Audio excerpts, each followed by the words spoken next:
esteemed speakers, and of course, participant, Madayaw, magandang umaga, magandang hapon, good afternoon, good evening, everyone, and to welcome them to our session on public health. And this is one of the very exciting sessions that we have. I would like to extend a warm welcome to all of you joining us today for a Global Virtual Exchange Summit 2025. To our co-organizer by the Research Management Office and the Virtual Exchange Center from the School of the Continuing Education, Hong Kong Baptist University. The summit aims to provide a very dynamic forum for the exchange of our insights, exemplary approaches, and innovative researches in the realm of a virtual exchange. It also aims to foster collaboration and shared knowledge among dedicated educators, practitioners, and administrators worldwide who are deeply committed to enriching teaching and learning through virtual exchanges. Our summit this year places particularly emphasize on the theme of empowering future leaders in an interconnected world. My name is Dr. Erwin Martinez Falier. I'm a professor and an academic director of Holy Child Central Colleges in the Philippines, and I represent the Global Virtual Exchange Organizing Committee to honorably invite our speakers for today. Very distinguished speaker indeed, no? And will speak about the different topics about virtual exchange in the global health perspective. Please be reminded that this summit will be recorded and, of course, telecast uploaded into our YouTube for participants and viewers in the different time zones. Before we dive into the presentation, I want to remind everyone that we encourage your participation. Feel free to submit your questions in a chat box throughout this session. We will have a dedicated Q&A segment following the keynote. Please take note that the session will be recorded and be uploaded to YouTube and share with more audience. Kindly mute your microphone during the session. At this time, may we invite all participants to turn on your cameras for our exciting group photo. You may request everyone to please open their camera. Thank you very much. Okay. May I ask Maggie to have our picture taking? Okay, so 1, 2, 3, cheers. Okay, Okay, thank you very much. maybe another one for Awaki. Okay, in 3, 2, and smile. Okay, thank you very much. So now, please join me in welcoming our keynote speakers for this afternoon. Basically, we have invited distinguished speakers, and we would like to appreciate if you will be joining with us and engage with us with our session. We really appreciate the time and, of course, the expertise that will be given to our speakers for this morning or this afternoon. I think would like to start also as a keynote speaker for this afternoon. And as what I have mentioned, I am Dr. Erwin Martinez Falier. I will be tackling on the topic, then connecting culture for healthier futures, virtual exchange as a catalyst for the global public health, climate resilience, and sustainable communities.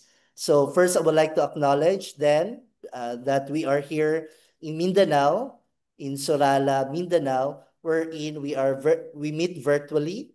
And of course, this is the location wherein we respect and honor the laws of the land in the Philippines for most indigenous people and vulnerable population in the country, and we respect the elders, both past, present, and future, and acknowledge their spiritual connection to us and, of course, the country. We would like also to thank and acknowledge also the organizers headed by the School of Continuing Education of Hong Kong Baptist University for this opportunity then that was given to us, to deliver this very creative conference that we have. This is our place in Holy Child Center Colleges, wherein it has been located in Sorala, South Cotabato, in Mindanao. It's a very beautiful place surrounded by mountains with seven falls. That is a wonder of Lake Cebu, and mostly of our student, 95%, are indigenous peoples and vulnerable population and Muslim population here in Mindanao. And here is our institution, our university located in Sorala, South Cotabato. And as we all know, as we acknowledge with this topic on agents of change, that is the youth.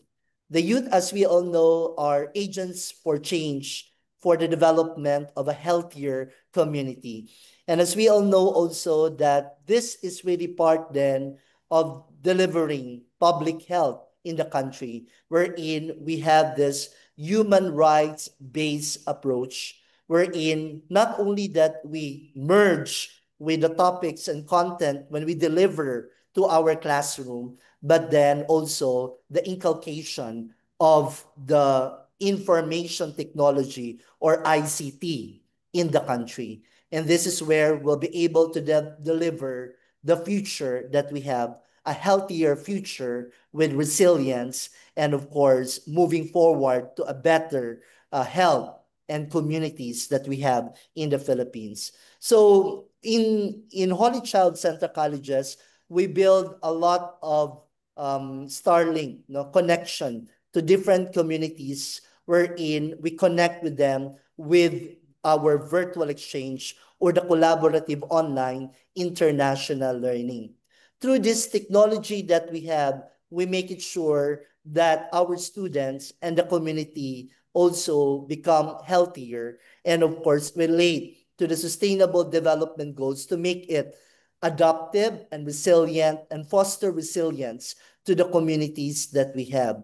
Looking at this, we all know that through the virtual exchange that we have adopted in Holy Child Central Colleges, we move into the connections of our virtual exchange towards the delivery of a healthier future and of course a community that are resilient and adaptive to this different change. We all know that we learn from what had happened during the COVID-19, and that is building actually more sustainable adoption and foster resilience in the country. Moreover, with our inculcation in our syllabus to the Sustainable Development Goals, moving forward to sustainable number 3 on access to accessible healthcare, SDG number 1, SDG number 6, 11, which tackles about sustainable communities, and of course, with all of the sustainable development goals. It actually think us more globally and act locally in the very local scenarios that we have, wherein we are located right now. And this is actually the model that we actually adopted, a model of One Health approach.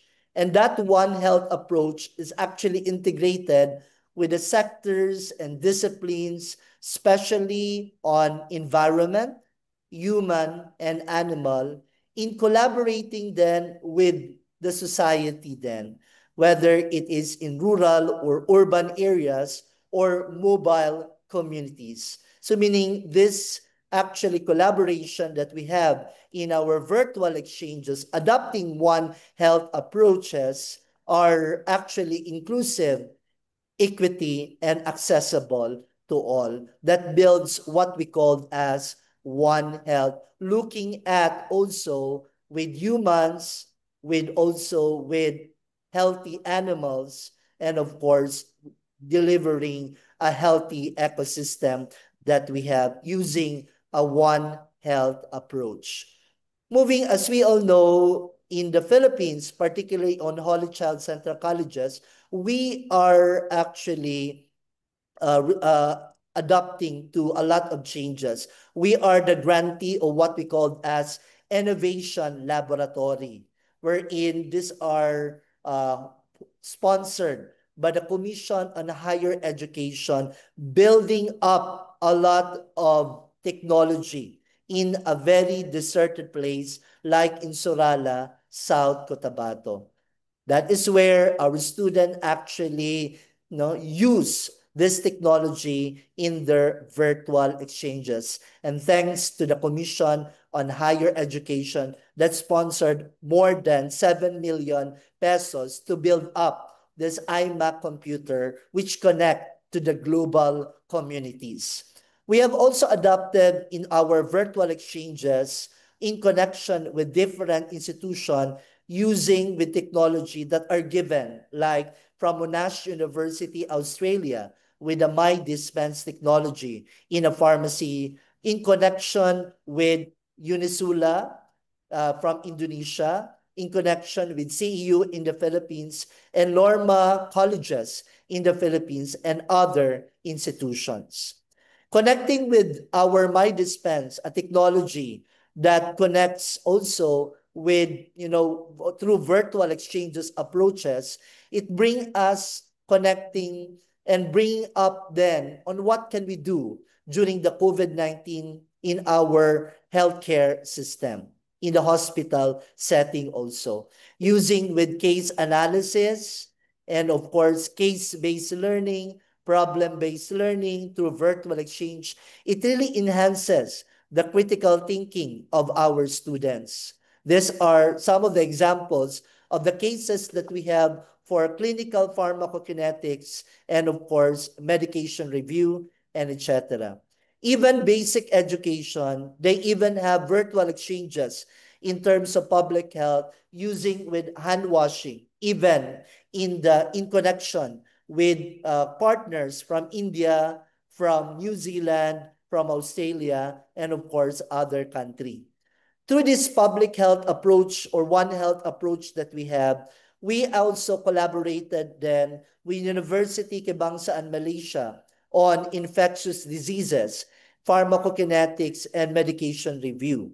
This is how serious we are in the connection then of public health with other country in comparing also with best practices in their country on public health. I would like to show to you also what we have done in the Philippines using with this video in different like indigenous people that we have in the Philippines, particularly in Holy Child Central Colleges. I hope there is a sound.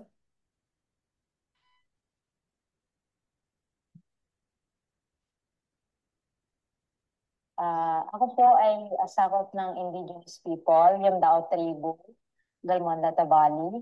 And masasabi ko mahirap talaga yung buhay namin po sa financial. Can you hear the music? Yes, thank you. We have also subtitles that we have. Sa ating mga pangarap ay posible. Magkakaroon tayo ng lakas loob sundan ng mga iyo.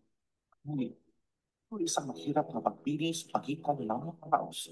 Ang mabuhay, ang pagmamahal. Kapag college po ako, sa tiyaga ng aking mga natuloy mo lang ito, parang sa ako kung naging college. Gusto ko talagang makapag-aral ko, makapunta sa paaral kasi naniniwala ko talaga ako sa kasabihan ng pag-aaral ay susi ng ating tagumpay.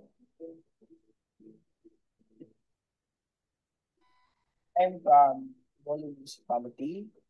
Nag-iisang One of the indigenous people student. When I was in elementary po, since grade 6 pa po ako, naging working student po ako sa mga teachers ko until nag-senior high school ako in Tibog National High School. Then po, pagtapos ko ng senior high school, parang din po nag-start yung pinakamalaking challenge talaga sa life ko na magka-college ka ba ako or hindi. Parang yun pa yung pumasok sa isip ko. They are using the innovation laboratory from the Commission on Higher Education.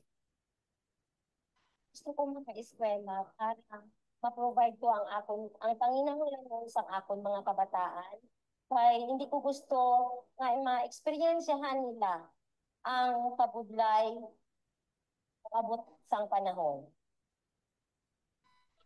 Ilan lamang sila sa mga boses na humingi ng tinig, hindi dahil sila'y magkaiba ng rehiyon, tradisyon, at daing, kundi dahil ng isang magiging kahit tadhana ay di kayong nakawin, ang pag-asang pang-edukasyon.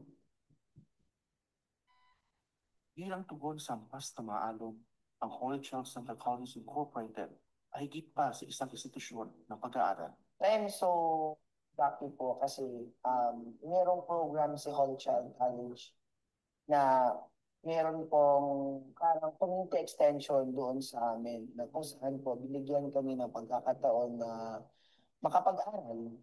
Din po sa community namin, kami po yung first batch. Bali yung sistema po ng program na yun is in partnership with local government unit of Tiboli, nagmowa po yung school na yung mga out of school youth, especially yung mga youth or mga IP youth na kapos talaga, nabigyan sila ng pagkakataon na makapag-aral. So I'm so lucky na isa po ko doon. And I'm proud na ako lang din po ang nag-iisang IT na makapagtapos ngayong taon from community po. Naka-eskwela ako college diri sa Holy Child Central Colleges Incorporated through Ma'am Vanessa Antiquin na kung sa diin gin-reach out niya gid ang Daycare Workers Association sang Banga pag nagpabalo nga may ara nga presidential scholarship nga gina-offer. Then wala gid ko nagduha-duha, naging grab ang opportunity nga mag-eskwela diri agud to magamit ko man sa akon nga pagtudlo bilang daycare worker. Yung support ko na nagmula sa school, binigyan po ako ng presidential scholarship at tinulungan po ako na makapasok sa Unipass College. Sa loob lumipas ng mga taon, ito ay isang nagsilbing tanglaw ng pag-asa at pagbabago para sa komunidad na matagal nang nangarap ng mas maliwanag na kinabukasan. Pinapayaman ang kultura at kalikasan ng mga tribo at taong kanyang hindi lamang nasasakupan. And this is where the collaborative online is very essential then to share with this culture. Ang HCCI ay dinala ang form ng Collaborative Online International Learning, ILA, o Innovative Laboratory, Smart Classrooms, ang LMS features tulad ng e-book at online guidance sa mga estudyanteng salat sa technology. Malaki po ang suporta ng Holy Child Center Colleges po sa akin, lalong-lalo na noong pandemic. Sila po ay gumawa ng learning management system upang kami po ay makapag-aral ng mabuti, makagawa po kami ng mga projects, activities, kahit ito ay wala. Isa sa naging support ni Holy Child sa amin dito sa community. Nagpatindo sila sa power dito sa amin. Kaya ito abi sa amin sa community na kayo ng problema din namin ng signal. So may mga areas na it takes 7 to 8 hours kailangan mag-walk pa sa diri sa Banwa para lang mag-submit sa amin ng mga activities online. But then, siya nakita ni Holy Child. Kaya ang ginhimo nila is napatindog sila sa tower. Kag nag-provide sila sa mga monitors dito sa amon sa area. Ibigay ko rin ng modernong Okay, so this is where the collaborative online is very important, or the virtual exchange to really reach some of the deserted or inaccessible places in the country then. So I think it's very visual then that we have.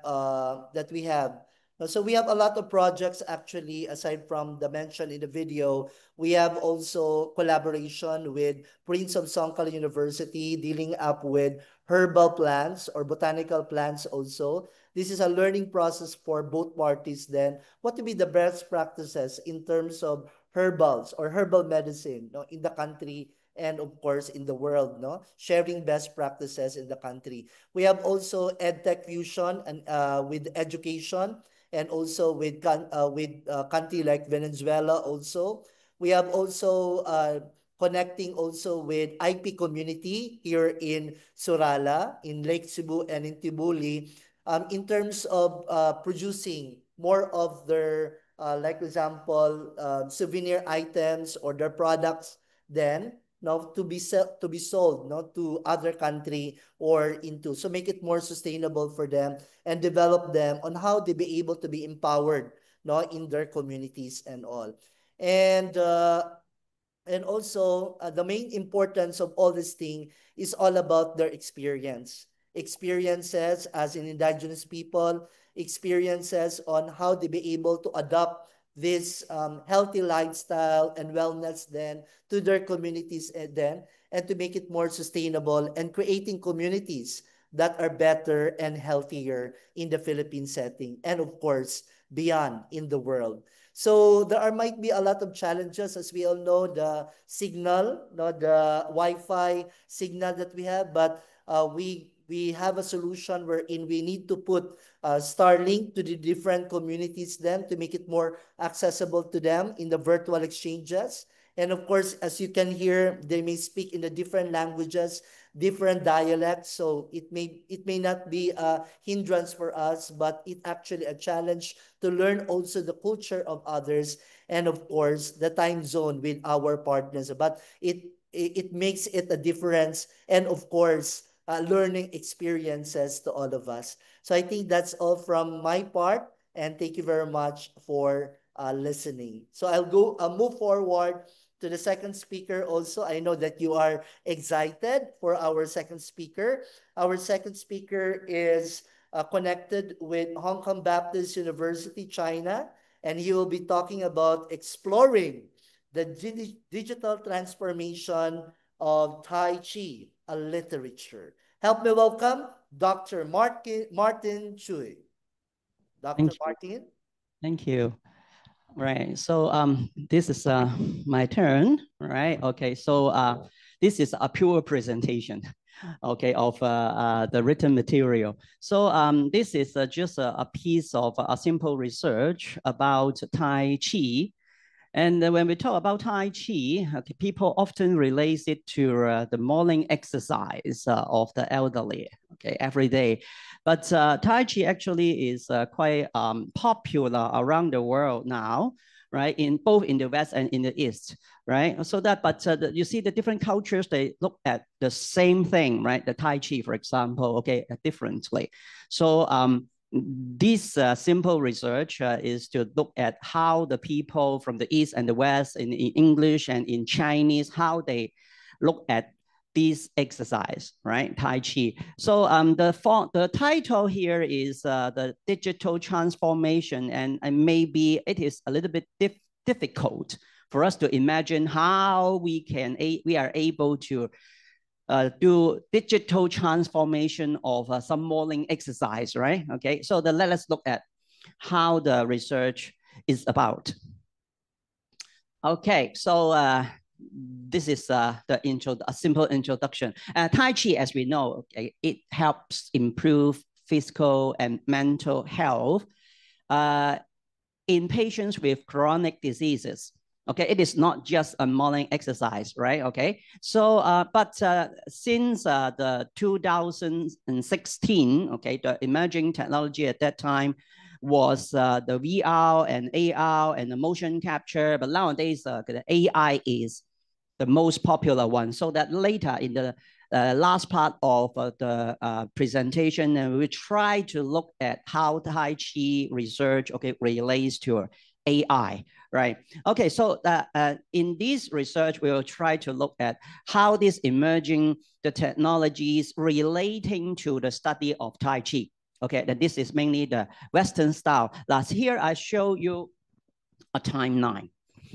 Okay, so that when we go back in the time, right? Okay, and we look at all this literature, right? Okay, the publication, the peaks of Tai Chi research happened in about 2022. Okay, so about 2 years after COVID-19. So COVID-19 actually was considered as a very important event, okay, determining many things, especially the use of the VR, the motion capture technology, and also we put nearly everything online, okay, including the Tai Chi exercise. And that is why the people, we are interested in the impact of this online Tai Chi exercise, how did they influence people? Okay, so that this is the timeline that actually we follow. Okay, so this simple research, the objectives is to try to dig into the literature. Okay, so that we will try to focus in the literature in the past 5 years. Now, actually, okay, when you look at the timeline, right, okay, the emergence of the VR technology in Tai Chi exercise, actually it emerged in 2016. So we try to allow a few years. We try to allow, we try to allow a few years after 2016 and to accumulate the literature first. So we focus on this period, right? 2020 to 2024, right? Okay, and we will make use of a few, the popular database, right? And we will then go back to this database again, right? Okay, so here is the purpose of doing this research, and one of the purpose is try to find out the collaboration network.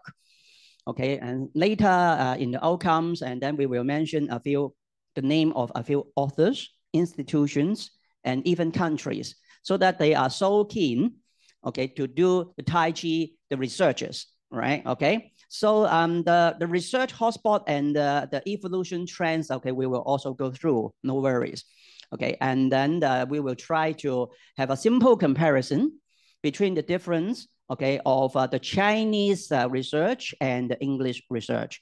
Okay, and interestingly, we will then see that they have a quite different focus.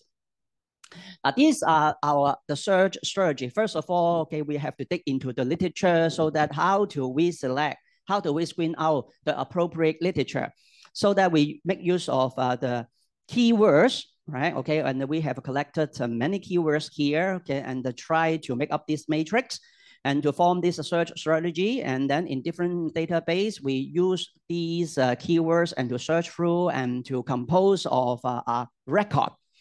Okay, so that these are the eligibility criteria. Okay, we make use of these, the database, right? The WOPS, the Scopus, okay, PubMed, right? Okay, and a Chinese database now is has been built up, so that we use, this time, this is the first time I use a Chinese database.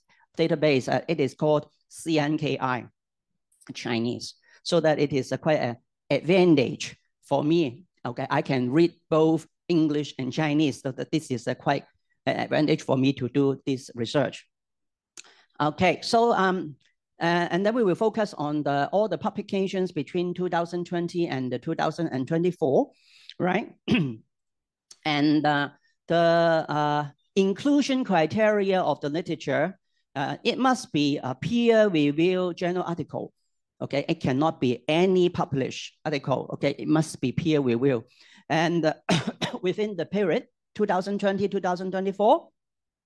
And with a high, the journal must have a high academic quality and relevance, so that for the books, conference paper, newspaper articles, okay, we will not include them, right?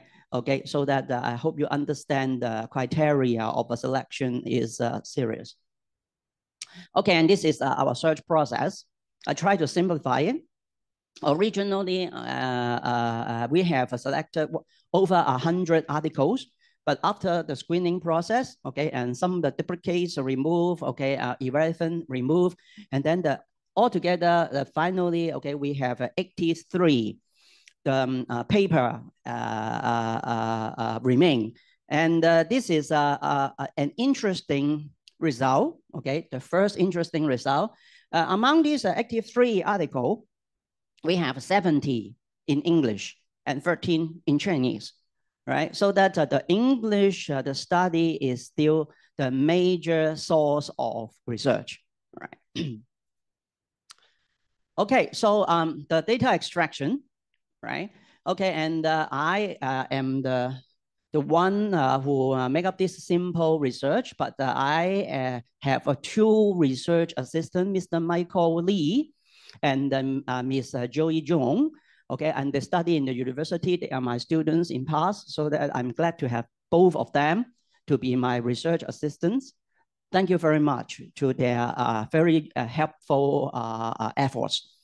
So among these active 3, right, the valid articles, 70 in English, I have mentioned, and 13 in Chinese, right? Okay, and we use a software, VOS Wheeler, and try to relay these literature and to see their collaboration pattern. And then later I will show you the result of the VOS Wheeler. Okay, and then after analyzing all these papers, the year of a publication, and then we discover the peak publication seen around 2021 and 2022. And we have mentioned this in the introduction part. And this is the detailed presentation of the paper publication. So that this is the period of in our research. Okay, but I try to include something before, 5 years before, okay, for your reference, so that you can see the peak of a publication is in about the start at 2022 and then to 2021 to 2022, right? Okay, and then you see the trend of the Tai Chi, the research literature, okay, is in an increasing trend. I mean the English, right? The English studies. And for the Chinese studies, right, okay, and they're quite steady, right? The number of publication quite steady among all these years, right? Okay, so that this is actually, I hope that the studies in Chinese, okay, will increase later. Okay, so the study upward trend, okay, I have mentioned this. So that here is a report, excuse me.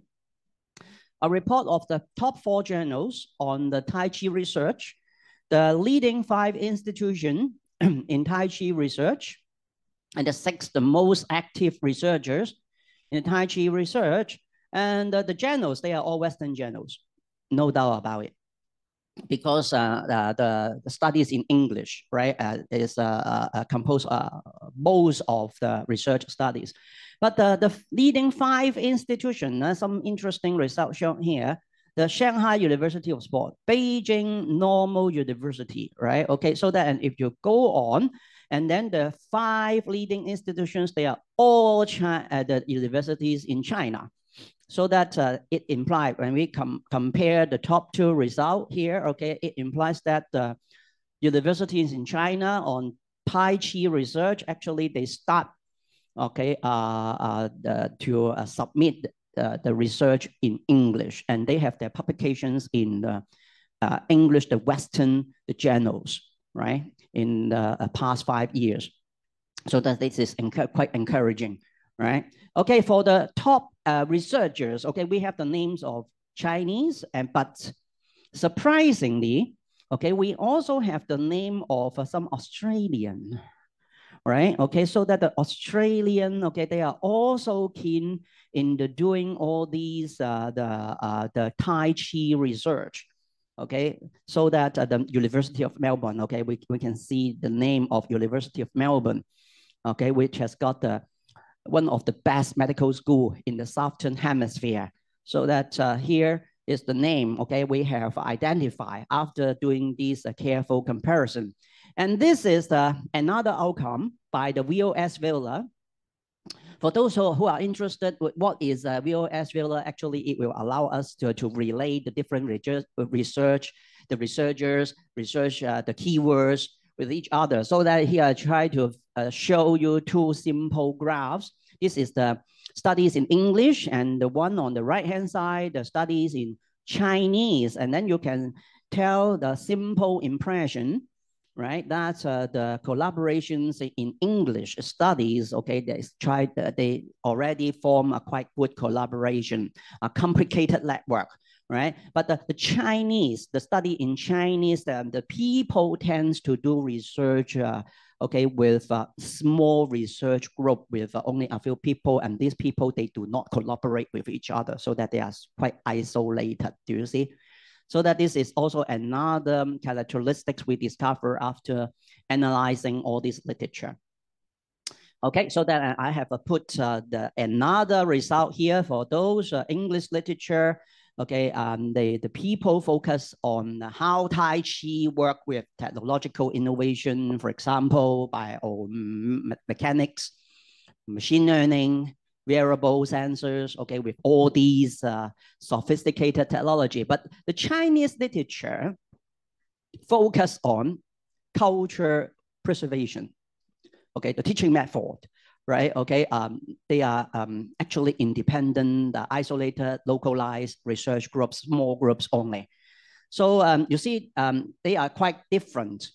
So because their focus are also different, right?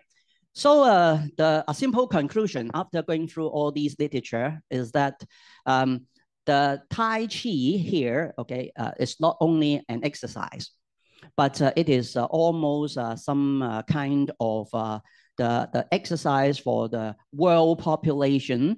And in order to have a better spreading of these to the world populations, digitalization is necessary. Okay, so the growing interest since 2020, we have mentioned it many times, but the studies in English, right, focus on empirical studies.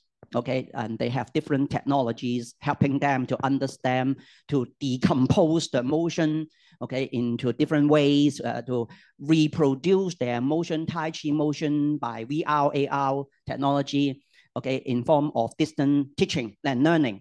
But the Chinese research focus on the cultural value, education, practice, the relationship between the master and the students, right? Okay, so that the tradition, right? Okay, so that you see that because the nature of research in the East and in the West are so different, so that there is a need for more cross-team collaboration, interdisciplinary and even transdisciplinary work, right? Now for the further research, okay, we suggest a broader database, okay, can be used so that the CNKI is not the only Chinese database, okay, and we often looking forward to using the 万方满方数據, right? Okay, and the Chinese medicine and Chinese the pharmacy, right? The data bank, and also the Western data bank, okay, should also be used. Okay, and I have put a few examples here. And we may, okay, start new researches, right? Okay, so and how when the Tai Chi become digitalized, and how these the Tai Chi interventions adopt and perceive across different culture contexts, especially, okay, the Westerners and the Easterners, the populations, when they learn Tai Chi, okay, and they should have different feedback, right? Okay, the people, they are not the same, so that actually these culture comparative studies may be meaningful in future, right? Okay, and then and if we are interested starting new researches, okay, maybe we can trace, okay, through a timeline, the VR-based Tai Chi training on health outcomes, right? And you see we may be able to use the AI-driven motion analysis, so that these are all the sophisticated technologies, okay? And I don't understand, okay, why we have to teach the robots Tai Chi. The Tai Chi, okay, played by robots. But it seems to be an interesting idea. So that, okay, and if you're interested in, okay, and you may look at all these development, okay, and these are some of the aspects, okay, that I concern, and we may concern when we do the digital research, Tai Chi research in future, Okay, and this is the end of my part. Thank you very much.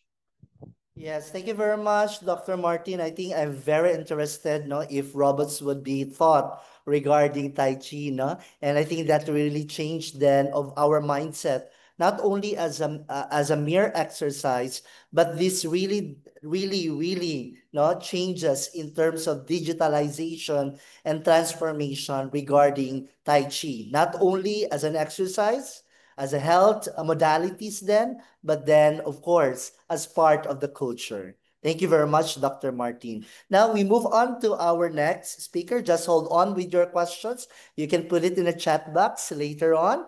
And now we will move on to Professor Susmita Sen Montaño from World City Colleges Aeronautical and Technological Colleges Incorporated, Bilanunan Campus, Philippines, to talk about charcoal project, assessing market viability and community support in sustainable agricultural waste management and utilization. Once again, help you welcome Professor Susmita Sen Montaño.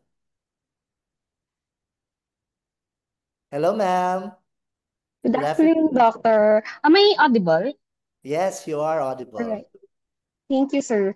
On behalf of our colleague, Professor Sushmita Sen Chan Montano, I am Dana Valerie J. Dulmu. I'm representing Mom Sushmita as apparently she is currently attending the baccalaureate service of our institution in preparation for the graduation. So, um, with that, I will just be sharing my presentation. Uh,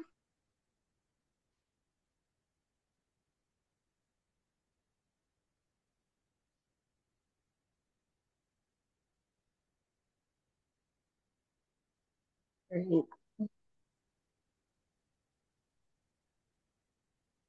Right. Once again, good afternoon. So, I will be talking about the Charcoal Project Initiative, which assesses the market viability and community support on sustainable agricultural waste management and utilization. So, as we all know, so as we all know, the charcoal we have what we call a charcoal project here in our institution in World City WCC Aeronautical and Technological College here in Binalonan campus. So um the charcoal project was actually conceptualized in response to the growing environmental concerns associated with the traditional charcoal production here in the Philippines. Now, as we all know, the province of Pangasinan is an agricultural province. And uh, that being said, it generates a massive volume of crop residues and organic waste annually. Unfortunately, there is a significant portion of this waste that is either burned in open fields, which contributes to the air pollution and greenhouse gas emissions. If not, they are left to decompose. Now, when this decomposes, it releases chemicals that take up space in our already burdened waste disposal areas. In the rural municipalities, one of which is Binalonan in Pangasinan, the production of sugarcane farming is a common agricultural activity. So it's safe to say that um, the production or sugarcane production is a very abundant product here in the locality of Binalonan in the province of Pangasinan here in the Philippines. Now, um, traditionally, these residues are seen as useless byproducts by people. However, a group of our students were able to create charcoal briquette made out of dried leaves of sugar canes. Now, what they did was they compared how good the quality of those charcoal briquettes as compared to the traditional ones. Now,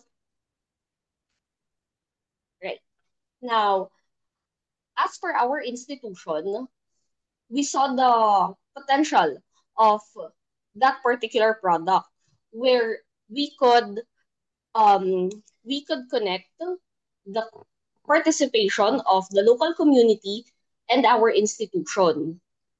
Now, this can also be seen as a response to SDG SDG 13 and SDG 12, which is climate action and responsible consumption and production, where we can promote sustainable practices by introducing the production of the charcoal briquettes to the local community. So, you can see on your screens the picture or the image of the produced charcoal briquettes. Now, again, those charcoal briquettes are made from dried sugarcane leaves left that are usually left to be decomposed or are burned in open fields. Now, through rigorous experimental setups, we were able to assess not just the performance, but also the community readiness and the stakeholder engagement of the people here in Binalonan.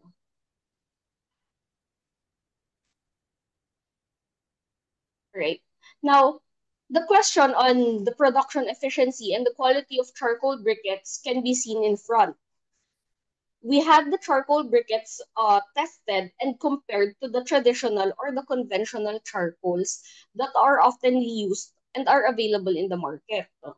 Now, you can see there that as to the ash content, the traditional or the conventional charcoal produces 4 to 6.5, where wherein the charcoal or the charcoal that is produced here in our institution only produces 3.5 to 5% of ash.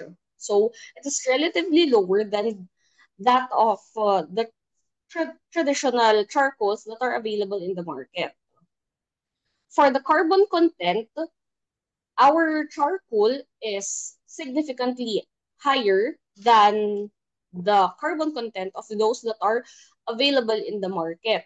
Now, the carbon content of uh, charcoal usually implies that if a charcoal has a higher carbon content, then it has a better quality. And for the ignition time, the charcoal usually takes 60 to 80 seconds before it ignites, while the traditional takes 90 to 120 seconds. So it burns easier. However, it lasts longer than that of the traditional charcoal. So we can also see there that the opacity of the smoke emission is low, which is lower than 20%, while the traditional ones uh, has a moderate smoke emission, which is 20 to 40%. Also, it produces a lower carbon footprint, which is 0.3 to 0.5, while the conventional charcoal produces 0.8 to 1.2. And for the ash fusion temperature, it has 1,100 to 1,200, while the conventional charcoal has 90 to 1,050. 1,050. So it's safe to say that the charcoal that has been produced and has been experimented on here in our institution is of better quality than the ones that are available in the market. However, we cannot rely on that alone. So what we did was we also conducted a viability of the product if ever that it would be made available to the public for commercial use. Now, after conducting a survey to various businesses here in the local government unit of Binalonan, it has been found out that the business owners prefers or are willing to pay 60 to 80 pesos uh for a kilo of the charcoal. And majority of them are also open to using charcoal briquettes. And since it is more it has a bigger size than the traditional ones, then it also takes slower to consume or to burn the whole briquette. Now, of the among the respondents, 78% of them are willing to purchase the products and use it in their respective businesses. As to the competition, of course, we still cannot eliminate those businesses that will choose or that are choosing to stick with the traditional charcoal products and alternative fuels such as electric stoves or electric grills. Aside from that, they also have butanes. So that the marketing and sustainability aspects, however, of the charcoal briquettes can serve or it can be a competitive edge for the charcoal project. Now, in order to connect the charcoal initiative of our students to the local community of Binalonan, we proposed a stakeholder engagement initiative to enhance the scalability and the sustainability of the charcoal initiative. So what we would like to do is that we would be teaching the people or the selected people in the community on how to produce the charcoal, and so they can have an additional source of income and a means of living. So with that, we can see here the action plan that has been drafted, which shows the different phases on how the charcoal initiative project can be applied and can be implemented in the selected community here in the locality of Binalonan. Now, also we conducted additional survey on how the people would perceive the influence of this initiative project in the utilization of agricultural and organic waste. It showed that the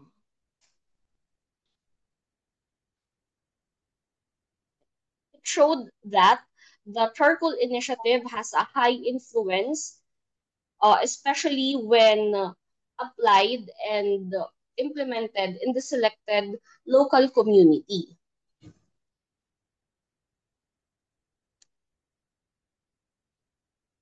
To conclude, this initiative is highly seen as successful. It is highly seen as a successful response to, of course, address the concern regarding waste management, agricultural waste specifically, also to minimize carbon emissions, and of course, to provide an additional income for the community members, creating a new sustainable product for local markets. The strong collaboration among stakeholders fostered a sense of collective ownership and ensured smooth program executions. So aside from that, feedback mechanisms and monitoring processes will be established during the program, provided a solid foundation for future expansions. So with that, from the Philippines, maraming salamat po. Yes, thank you very much, ma'am. I think Ma'am Dana actually really mentioned a lot regarding the charcoal briquette, no? Which is actually they develop, which are more efficient, environmental sustainable, and market viable while looking at with the sustainable development goals. No? So thank you very much and congratulations also for that development. Now we move on. I know that you have a lot of questions. Moving on with you can actually put it in a chat box if you have further questions regarding our speakers a while ago. Now we move on to Mr. Denmark Pipito, represented by Dr. Chanel Nobleza from the World City Colleges Aeronautical and Technological Colleges Binalunan Campus, Philippines, entitled with the topic ACAP, AKAP, a longing for home experiences of culturally diverse students at WCC ATC Bilanuanan. Help me welcome Dr. Chanel Nobleza.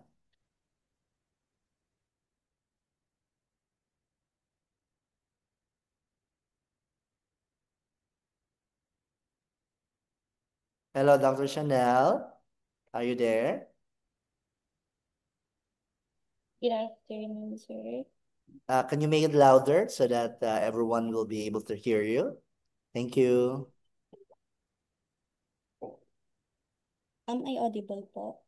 Yes, you can just make it more louder. Thank you very much.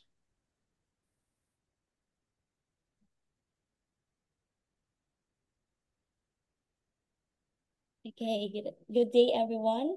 Am I audible po? Yes, you're audible. Okay. Good day everyone. I am Chanel Nobleza and I am video.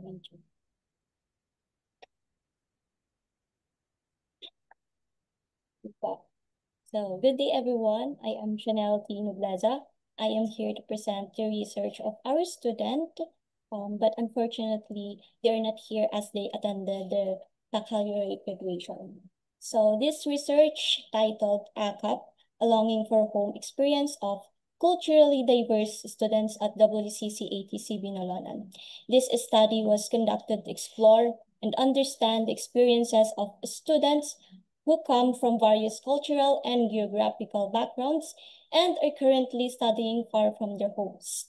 Through this study, we sought to identify the emotional, academic, and social struggles they faced, and more importantly, how they coped, adjust, and thrive in a diverse environment like our campus, which is WCC ATC. So, next, in this slide, we are going to dive into our introduction and background of the study. So, the pursuit for a successful future was one of the many reasons behind students who study far from home, being absent from family gatherings, bondings, and to generally not be under the same roof as their family were some of the matters students who study far from home must endure. Moreover, the distance from student to their families was a contributing factor to many of the challenges that they have faced in school. It is without a doubt that the warmth and hope brought forth by families were incomparable to whatever there was that attempted to substitute it.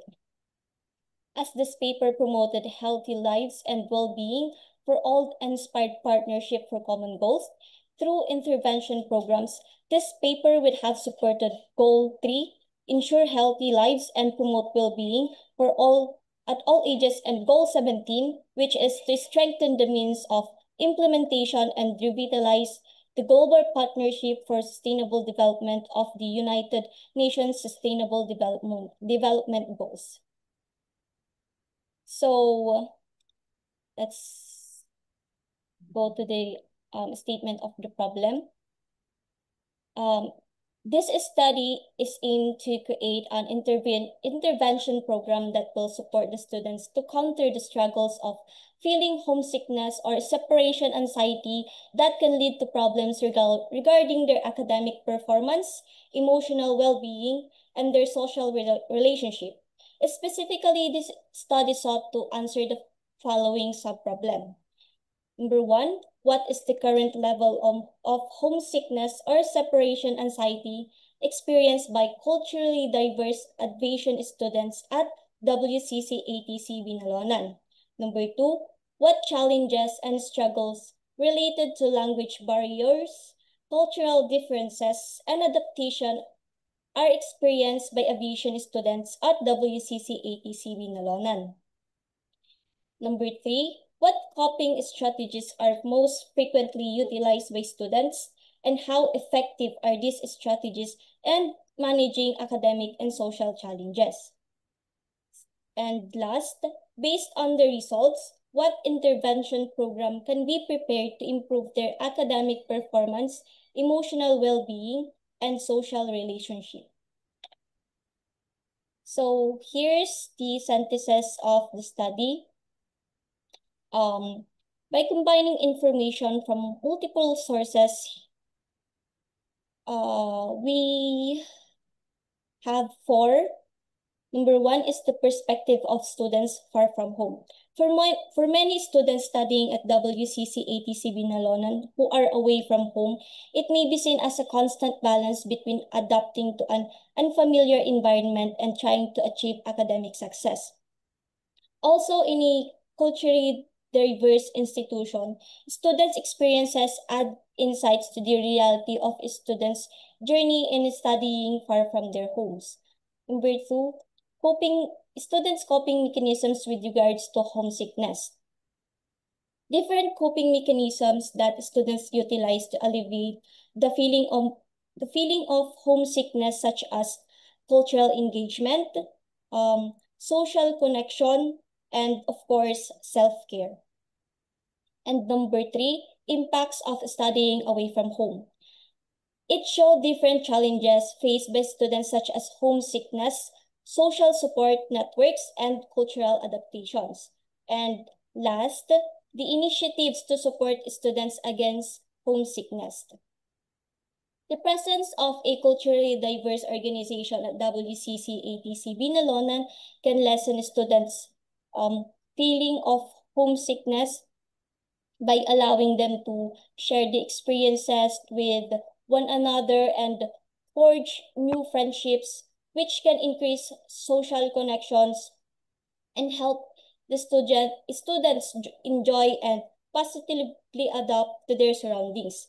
The organization can also make the campus more welcoming to the students by offering opportunities for social interactions, cultural exchange, and personal growth. So, the researchers used exploratory sequential under the mixed method research design, where it will conduct a qualitative approach by interviewing the chosen respondents with the highest separation anxiety level before going to a quantitative approach to determine what are the areas of concern that should be focused by the intervention program. So the population and locale, the respondents for the present study consist of second-year students enrolled in the College of Aviation at WCC ATC Binalonan campus, and students who move specifically to Binalonan, Pangasinan to pursue aviation. Leaving behind their hometowns and home countries are more likely to experience homesickness. Moreover, participants who have experienced homesickness will be chosen and tested with an anxiety level test. Students with significant levels of anxiety will then be referred for guidance counseling. So, there are certain criteria. Number 1, students must have spent a minimum of 1 year longer in Binalonan, Pangasinan, and students must be currently enrolled in the College of Aviation and must be second-year students. So the sampling method in choosing the respondents is purposive sampling. The research instrument is structured and individual interview.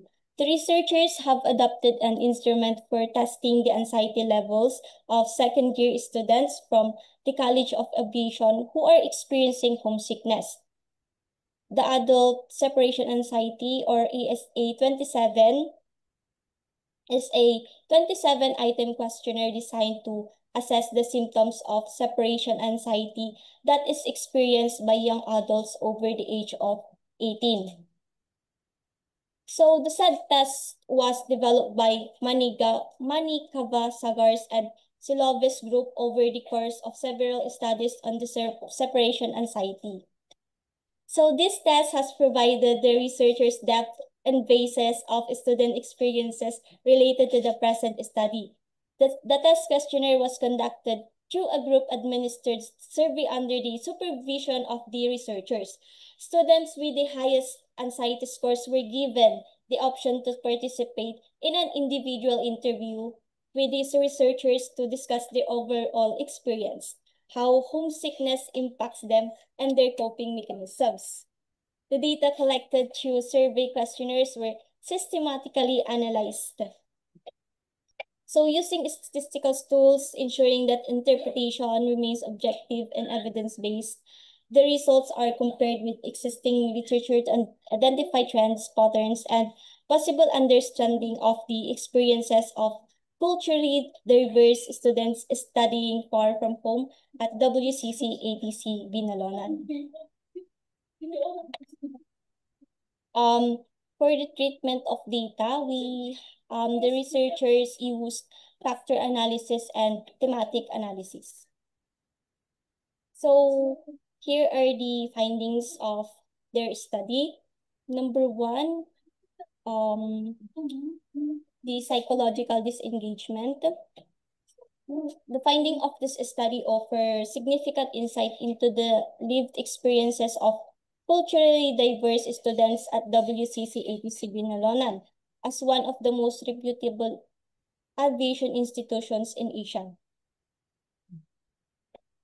So, a dominant theme across interview was psychological disengagement, primarily caused by homesickness or separation anxiety.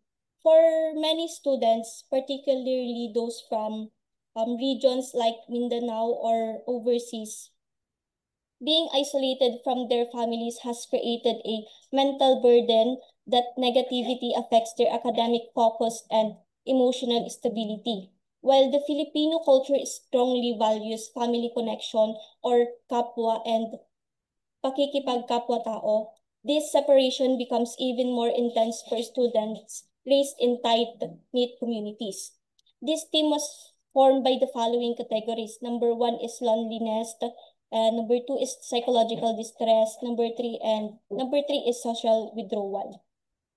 So number two is the issue of academic alienation was also prominent, especially among students that are adjusting not only to a rigorous aviation curriculum but also to the instructional methods and expectations at WCC ATC.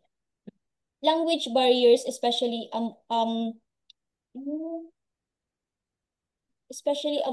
students whose first language are not Tagalog or English, further magnify the feelings of exclusion.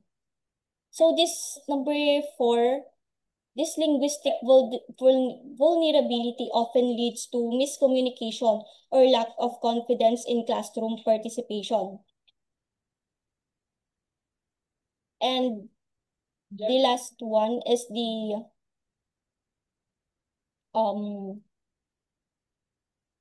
virtual wellness. These themes highlights the experience of students using technology as well as physical activities to help them cope up with homesickness. So, these are the following conclusion and recommendation. The realization of Alyansang Kasama na Aalalay sa Pangungulila or AKAP, a culturally diverse organization that would consist of culturally diverse students who are studying far from their homes at WCC ATC Binalonan. And this is a program that fosters cultural differences that would lead to mutual respect between culturally diverse students and promote a culturally diverse environment through conducting various events and activities. So these are the program of ACAP.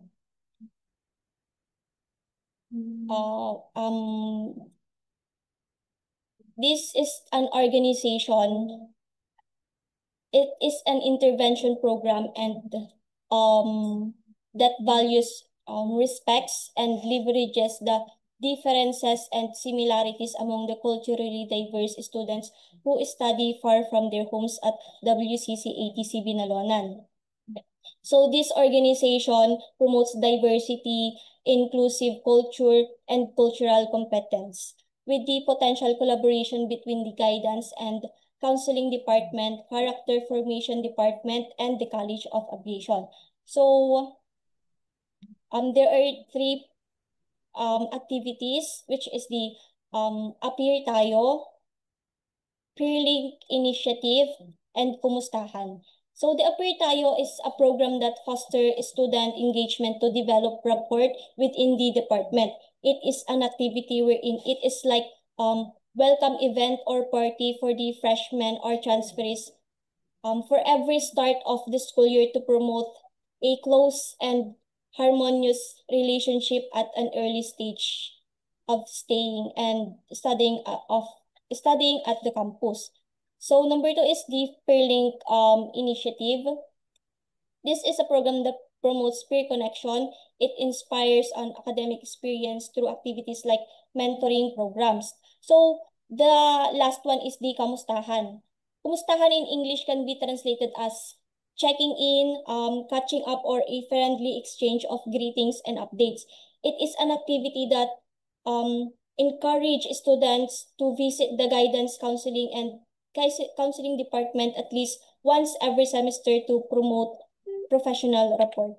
And Yes, this thank you is very much, the ma'am. I pamphlet. think this is a very good intervention that we have, and I know that she's really Mom Chanel is very excited then to really share with us with regards to the experiences of culturally diverse students and knowing their coping mechanism then using the intervention ACAP, no, AKAP. Now, I would like to actually invite everyone then from our speakers then for the question and answer to be given to us by our audience. And first of all, we would like to thank our speakers a while ago, Ma'am Chanel, Ma'am Dana, Dr. Martin also for the job well done that was given to us, no?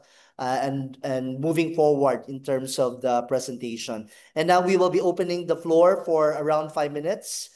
Please feel free to propose your questions in the chat box. And please raise your virtual hand in case that you want to have it, virtually for us. No? Or you may type your question in the chat box and we will be able to invite our keynote speakers to give us some enlightenment of your questions.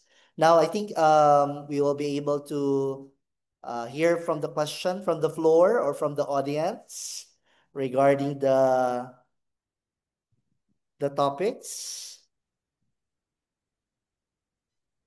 Okay, so I think while they are having some probable questions in the chat box or maybe raising their hands, may we ask actually Dr. Martin here. Dr. Martin, hello, how are you? I just want to ask about what are the probable challenges that you have in the development of your Tai Chi to be digitalized? Because people do not expect Tai Chi to a certain extent relates to the sophisticated technologies, the VR, AR, or the digitalized of Tai Chi, so that people do not expect that. So that when we mention that, the people just curious, okay, what are you saying, right? Okay, so we have to try to look at the things independently, right? Okay, so that I appreciate very much the Westerners, okay, the Western, the researchers, they try to look at Tai Chi, not just a cultural things, okay, but just an independent things, okay, subjected to a research. And that makes the things to be a little bit simple. Yes, because I actually heard from your PowerPoint a while ago, your presentation about virtual reality-based Tai Chi. Can you explain something? This is something exciting that we have. And you see when we learn Tai Chi, we usually a student follow the master, right? Okay, the face on face, right? But with the virtual reality technology, right? Okay, actually there is a motion capture, right? And then after capturing the motion, okay, the students are at the long distance away, so that they can still follow the image. Okay, when they pull up all these Google, right? Okay, and it seems that the master are playing Tai Chi just in front of them, okay, and they try to follow it. I know that the impact may not be that direct, okay, 100%, but we are curious that, okay, the students, okay, they may be able to follow up to maybe 70%, okay, so that there is a room of a research, okay, for a student far away from the master. Okay, how much do they benefit? Do you see how much do they benefit? And this seems to provide a quite a special way of benefiting the public, right? You see the grandmaster, actually a few grandmaster in the world only. But then if the people, they can follow the virtual reality, something like that, to practice Tai Chi, okay, that may be a good idea. Yes, definitely. Just very curious with this question that when we digitalize and we transform into a virtual exchange, would it be necessary to be expensive and exclusive for those rich and can afford? That is a good question, Erin. Yes. I always believe that as time goes by, right? Okay, everything will be cheaper, right? Okay, so that then if there is a mass production of all those the Google, right, and of all those VR facilities, okay, the things will be much cheaper, so that even okay, the people, they may not be rich, okay, they are still able to afford purchase a glass or Google, right? Okay, and then there is an image projecting on that glass, okay, that already, right, a virtual reality, right? So, okay, I'm looking forward to such a technology, a cheap technology, right? Okay, helping us. Thank you. Yes, I understand that Dana is also developing a charcoal briquette, right? Would it be when you develop and in a small scale, would it be meaning that it is expensive and people cannot afford it in the market? Is it already in the market, Dana? Not yet in the market, but I can see that, okay, some of these VR game already popular in some of the theme park. So that I'm expecting that, okay, there may be the other applications of VR, not only just a game, right, but also something, okay, beneficial to all ages, okay, in the population. Yes. How about Dana? Yes, you're smiling now. Unfortunately, sir, the charcoal briquette is not yet out in the market. However, we have available supplies as it has been produced by our students. What we're trying to do, sir, is to pass on the technology of producing the charcoal briquette to the local community to help them have an additional source of income. And then the briquettes that they will be producing will be sold to the market and to the respective businesses that uses charcoal in their daily operation. Yes. Is it already been patented by your university or college regarding this charcoal briquette to We be are used by the currently on community? the process, sir, of um we're on the process of application for the intellectual property of the briquettes as of now. I think this is very good in terms of innovating it to something, no? It can be a waste product. It can Yes, be, sir. it can be out of its outcome, and also like plastics nowadays, right? That can be used as an Yes, essential tool sir. then in the development. I think that's really very good, not to develop this charcoal briquette. How about like Thank Miss you. Chanel? You mentioned that there's really a role of this ACAP, no, into those that are traveling to other countries, having a diverse population and all. What can you say about it with an ACAP that you developed? Is it effective from your part in the development of this ACAP program? Yes, you can unmute yourself, Miss Chanel. Yeah. For that, may I call Dr. Rosalie po to answer the question? Yes, Dr. Hello, Doc. Sylvia here. Yes. Yes, I'm part of the research team in terms of the conceptualization of the manuscript, but it is the main idea of the student. And unfortunately, they were able to come because of the baccalaureate, but they are very eager to do the presentation. In terms of the ACAP, we are planning to implement this incoming school year to know if it is effective or not, because we don't want that the students' research is only at the side of the or the corner of their rooms. We wanted to utilize all what they have proposed in order for us to at least help the institution in terms of creating some problems in terms of mental well-being and mental awareness and health. So this coming school year, it is part of the faculty research in line with the research made by the students if it is effective for the incoming first year and second year also. And it is not only for the aviation student, but we will be proposing it to the guidance counselor to do it for the whole institution, including all the senior high school up to the college students. Yeah, so we are very excited later with the results that you have in the semesters, no, to really look Yes. at how diverse it is with the population regarding ACAP, no. So I think ACAP in English is hug, right? It's like an embrace, no, in English. Now, my question to Dr. Rosalie and also Ma'am Chanel here is that the students are getting to have this coping mechanism. In your observation of the findings that you have, no, which one is really very adaptable or highlight then of your study? What would be the highlight then, the most that you can see then in the study? Dr. Rosalie, you are mentioning, yes. Yeah, it's more on the companion. It's more on having the companion in the hotel because the setup here in the aviation school is not the same with the other school.